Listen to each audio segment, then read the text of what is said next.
The theater lights are already dim, the judges are settling into their chairs, and the audience is buzzing when a small figure walks onto the stage. Before anyone knows his name, before a single note is sung, something about him makes the room go quiet. He is thin, his clothes are worn, and his shoes look like they have seen too many streets and not enough comfort. The camera cuts to Simon Cowell, who raises an eyebrow, clearly unsure of what to expect. No one in that room is prepared for what is about to happen. In the next few minutes, a poor street kid from Cebu will sing an Elvis Presley song so powerfully that it will leave the judges stunned, the audience in tears, and Simon Cowell completely speechless. The boy stands alone at the center of the massive stage, dwarfed by the lights and screens behind him. From where he comes from, stages like this only exist on television screens in shop windows or crowded houses where neighbors gather to watch together. His name is Miguel. He is 14 years old, though the hardship in his eyes makes him seem older. He grew up in the narrow streets of Cebu, where life is loud, unpredictable, and unforgiving. His home was a small shack made of scrap wood and tin sheets, shared with his mother and younger sister. His father left years ago, and since then, his mother has worked whatever jobs she could find, washing clothes, cleaning houses, selling snacks on the street. It was never enough. Miguel learned early that survival meant contribution. Instead of going to school regularly, he spent many days helping his mother, carrying heavy buckets of water, selling candies at traffic lights, and sometimes singing on the streets for spare change. Singing was never a choice for him. It was a necessity. His voice became his way of helping his family eat one more meal, his way of protecting his sister from hunger. He sang wherever people would listen. On jeepneys, outside small stores, near busy crossings. Some people smiled, some ignored him, some told him to go away. But every once in a while, someone would stop, listen, and drop a few coins into his hand. Those moments made him believe that maybe his voice mattered. One evening, as Miguel sang outside a small electronics shop, an old television inside caught his eye. On the screen was a man in a white jumpsuit, singing with power and emotion, the crowd screaming his name. It was Elvis Presley. Miguel didn't understand the words at first, but he felt the emotion immediately. There was something in Elvis's voice that felt familiar, something full of longing, pain, and hope all at once. From that day on, Miguel was obsessed. Whenever he could, he would listen to Elvis songs on borrowed phones, old radios, or YouTube videos playing in internet cafes. He practiced the lyrics, mimicking the tone, the phrasing, the deep emotional pull of the songs. People on the streets began to notice. A street kid from Cebu singing Elvis was unusual, and slowly, Miguel became known in his area. Still, dreams felt dangerous. Dreams could hurt when reality hit back. Miguel never imagined he would stand on a stage like this, in front of judges who could change lives with a single yes or no. But someone recorded him singing on the street one day and uploaded the video online. It spread faster than anyone expected. Comments poured in from people around the world, amazed by the raw power of his voice and the sadness behind his eyes. A few months later, an opportunity came that felt unreal. An invitation to audition for America's Got Talent. The journey was overwhelming. Miguel had never been on a plane before. He had never left the Philippines. Everything felt too big, too fast. The language, the buildings, the cold air, the constant movement. Through it all, he held onto one thought: this was not just for him. This was for his mother, for his sister, for every night he went to sleep hungry, for every time someone told him he would never be anything. When he stepped backstage at the audition, surrounded by hopeful performers from all over the world, fear threatened to swallow him whole. The host smiles and asks his name. Miguel answers softly, his accent thick but his voice steady.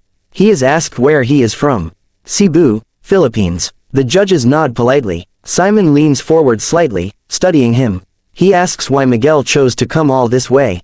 Miguel takes a breath. He speaks about his family, about singing on the streets, about wanting a better life for his mother and sister. His words are simple, but they carry weight. The audience grows quiet. There is no dramatic music, no flashy introduction. Just a boy and his truth. When Simon asks what he will sing, Miguel says an Elvis Presley song. There is a brief pause. Simon's expression shifts, not unkindly, but skeptically.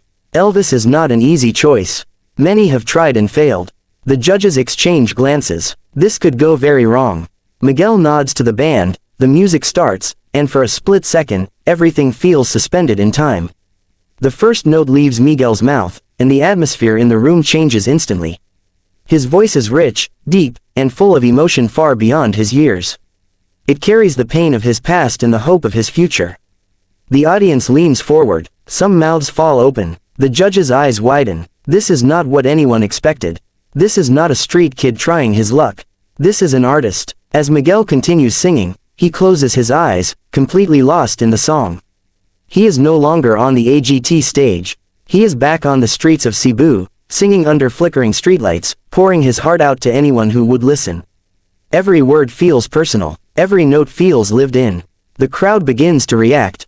Gasps, murmurs, and then applause breaks out even before the song is finished. The camera cuts to Simon Cowell. The man known for his brutal honesty, his raised eyebrows, his sharp criticism, is visibly moved. His usual guarded expression softens. He leans back, shaking his head slowly, as if trying to process what he is hearing. At one point, he smiles, not the polite smile of a judge, but a genuine, almost disbelieving smile. It says everything. Miguel reaches the chorus, and his voice soars. It fills the theater, powerful and controlled, yet raw and emotional. People in the audience wipe away tears. Some stand up. The song builds to its final notes, and when Miguel finishes, there is a brief moment of silence. Then the room explodes. The audience rises to their feet, cheering, clapping, shouting. It is a standing ovation. Miguel stands frozen, his hands shaking, his eyes wide. He doesn't fully understand what is happening. He has never heard applause like this before. On the streets, applause meant a few claps, maybe a smile. This is something else entirely. The judges are on their feet too. Even Simon stands, clapping slowly, deliberately, his eyes fixed on the boy.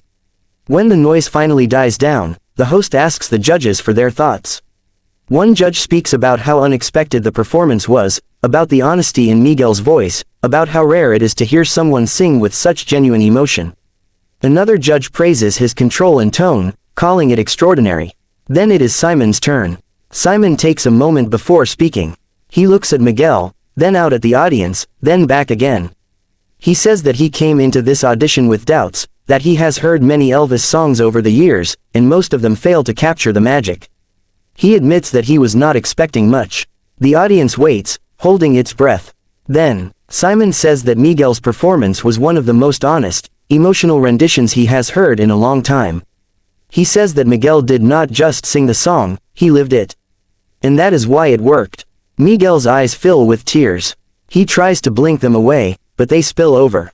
Simon continues, saying that what makes this audition special is not just the voice, but the story behind it. The struggle, the hunger, the need to survive. He says that sometimes, pain creates artists, and Miguel is proof of that. The audience cheers again. The votes are almost a formality at this point. Yes, yes, yes. And when Simon gives his yes, the loudest cheer of all erupts. Miguel covers his face, overwhelmed. He thinks of his mother, watching from home, probably crying.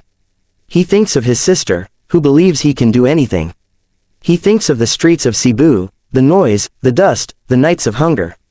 In that moment, everything feels worth it. Backstage, Miguel is embraced by the host and the crew. Cameras follow him as he struggles to find words. He says he never thought this would happen. He says he just wanted to sing. He just wanted to help his family. His voice breaks as he speaks, and the raw emotion makes the moment even more powerful. In the days that follow, Miguel's audition spreads across the internet. Millions of views pour in. Headlines talk about the poor Cebu street kid who shocked Simon Cowell. People from all over the world share the video, moved by his voice and his story. Messages of support flood in. Donations are offered. Opportunities begin to appear. But beyond the fame, beyond the views and comments, something deeper has changed. Miguel no longer sees himself as just a street kid. He sees himself as a singer, an artist, someone with a future. His mother holds him and tells him she is proud. His sister looks at him like he is a hero. And for the first time in his life, Miguel believes that his dreams might not hurt anymore.